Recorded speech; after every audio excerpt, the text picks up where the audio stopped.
വചനം തിരുവചനം.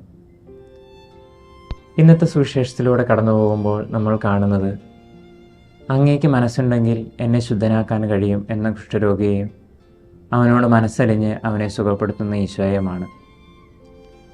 ഈ കുഷ്ഠരോഗിയെ പറ്റി ഒന്ന് ചിന്തിച്ചാൽ അവനുണ്ടായിരുന്ന 2 ബോധ്യങ്ങൾ നമുക്ക് മനസ്സിലാക്കാൻ കഴിയും.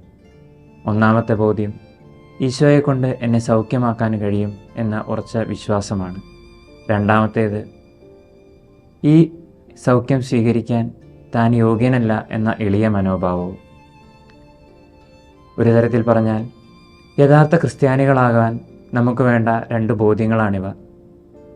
ഈശോയ്ക്ക് നമ്മുടെ ജീവിതത്തിൽ എന്തും പ്രവർത്തിക്കാൻ കഴിയും എന്ന ഉറച്ച വിശ്വാസവും, അതുപോലെ നാം അവിടുത്തെ കരുണയ്ക്ക് കീഴിലാണ് ജീവിക്കുന്നത് എന്ന ബോധ്യവും നമുക്കുണ്ടാകണം. അപ്പോൾ മാത്രമാണ് സ്വയം ആശ്രയിക്കാതെ ദൈവത്തിൽ ആശ്രയിച്ചും അതുപോലെ മറ്റുള്ളവരെയും അംഗീകരിച്ചും നമുക്ക് ജീവിക്കാൻ കഴിയുക. അതിനായി ദൈവം നമ്മെ ഓരോരുത്തരെയും അനുഗ്രഹിക്കട്ടെ.